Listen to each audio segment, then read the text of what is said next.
السلام علیکم ورحمۃ اللہ وبرکاتہ۔ بسم اللہ الرحمن الرحیم۔ کن کن لوگوں کو زکوٰۃ کا مال دینا منع ہے؟ جن جن لوگوں کو عشر و زکوٰۃ کا مال دینا جائز نہیں،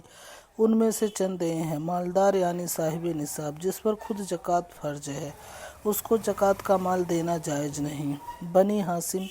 یعنی حضرت علی، حضرت جعفر، حضرت عقیل، حضرت عباس، حارث بن عبداللہ، عبد المطلب کی اولاد کو زکوٰۃ کا مال دینا جائز نہیں۔ اپنی اصل و فرع یعنی ماں باپ، دادا دادی، نانا نانی وغیرہم اور بیٹا بیٹی، پوتا پوتی، نواسہ نواسی کو زکوٰۃ کا مال دینا جائز نہیں۔ شوہر اپنی عورت کو اور عورت اپنے شوہر کو اپنی زکوٰۃ نہیں دے سکتے۔ یوں ہی صدقہ فطر اور کفارہ بھی ان لوگوں کو نہیں دے سکتے۔ مالدار کے نابالغ بچوں کو زکوٰۃ نہیں دی جا سکتی، اور مالدار کے بالغ اولاد جبکہ وہ نصاب کے مالک نہ ہوں ان کو زکوٰۃ دے سکتے ہیں۔ کسی کافر و مرتد یا بد مذہب کو زکوٰۃ کا مال دینا جائز نہیں۔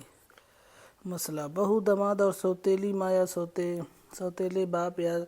زوجہ کے اولاد جو دوسرے شوہر سے ہوں، یا شوہر کے اولاد جو دوسرے بیوی سے ہوں اور دوسرے رشتہ داروں کو زکوٰۃ دے سکتے ہیں۔ مسئلہ: مالدار کی بیوی اگر وہ مالک نصاب نہیں ہے تو اس کو زکوٰۃ دے سکتے ہیں۔ مسئلہ: تندرست اور طاقتور آدمی اگر وہ مالک نصاب نہیں ہے تو اس کو زکوٰۃ دینا جائز ہے، مگر اس کو سوال کرنا اور بھیک مانگنا جائز نہیں۔ مسئلہ: زکوٰۃ ادا کرنے میں یہ ضروری ہے کہ جسے دیں اس کو مالک بنا دیں، اس لیے اگر زکوٰۃ کی رقم سے کھانا پکا کر غریبوں کو بطور دعوت کھلا دیا تو زکوٰۃ ادا نہ ہوئی، کیونکہ یہ اباحت ہوئی، تملیک نہیں ہوئی۔ ہاں، اگر کھانا پکا کر فقیروں کو کھانا دے دیں اور ان کو اس کھانے کا مالک بنا دیں کہ وہ چاہے اس کو کھائے یا کسی دوسرے کو دے دے یا بیچ ڈالے تو زکوٰۃ ادا ہو گئی۔ مسئلہ: زکوٰۃ کا مال مسجد یا مدرسہ یا مہمان خانہ کی عمارت میں لگانا، یا میت کے کفن دفن میں لگانا، یا کنواں بنوا دینا، یا کتابیں خرید کر کسی مدرسہ میں وقف کر دینا، اس سے زکوٰۃ ادا نہیں ہوگی جب تک کسی ایسے آدمی کو مال زکوٰۃ مالک نہ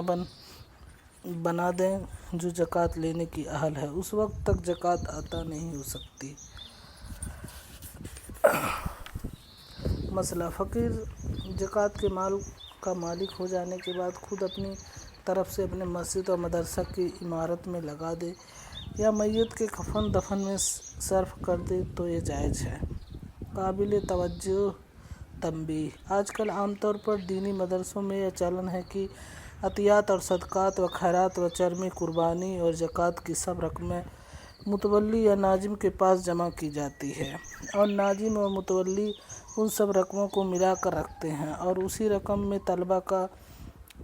مطبخ بھی چلاتے ہیں اور مدرسین و ملازمین کی تنخواہیں بھی دیتے ہیں، اور مسجد و مدرسہ کی عمارت بھی بنواتے ہیں، اور واعظین و ممتحنین کی نذرانہ بھی دیتے ہیں اور اپنے مصارف میں بھی لاتے ہیں۔ یاد رکھو کہ اس طرح نہ تو زکوٰۃ دینے والوں کی زکوٰۃ ادا ہوتی ہے، نہ کاموں میں زکوٰۃ کی رقموں کا لگانا جائز ہے، اور یہ متولیوں اور ناظموں کی بہت بڑی خیانت ہے کہ وہ لوگ زکوٰۃ کے مالوں کو صحیح مصرف میں صرف نہیں کرتے اور گنہگار ہوتے ہیں۔ لہٰذا علماء کرام پر شرعاً لازم ہے کہ متولیوں اور ناظموں کو یہ مسئلہ بتا دیں کہ مدارس میں جتنی رقمیں زکوٰۃ کی آتی ہیں، پہلے ان رقموں کے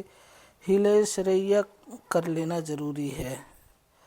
تاکہ زکوٰۃ دینے والوں کو زکوٰۃ ادا ہو جائے، اور پھر ان رقموں کو مدرسہ کی جس مد میں چاہیں خرچ کر سکیں۔ مسئلہ: حلِ شرعیہ کا طریقہ یہ ہے کہ زکوٰۃ کی رقموں کو الگ کر کے کسی طالب علم کو جو غریب ہو دے دیں، اور ان رقموں کو اس طالب علم کو مالک بنا دیں، اور پھر وہ طالب علم اپنی طرف سے وہ ساری رقمیں مدرسہ میں اپنی خوشی سے دے دے۔ اس طرح کر لینے سے زکوٰۃ دینے والوں کی زکوٰۃ ادا ہو جائے گی، اور پھر وہ رقم مدرسہ کی ہر مد میں خرچ کی جا سکے گی۔ مسئلہ: زکوٰۃ و صدقات میں افضل یہ ہے کہ پہلے اپنے بھائیوں، بہنوں، چچاؤں، پھوپھیوں کو، پھر ان کی اولاد کو، پھر اپنے ماموں اور خالاؤں کو، پھر ان کی اولاد کو، پھر دوسری رشتہ داروں کو، پھر پڑوسیوں کو، پھر اپنے پیشہ والوں کو، پھر اپنے شہر اور گاؤں والوں کو دیں، اور علم دین حاصل کرنے والے طالب علموں کو بھی دینا افضل ہے۔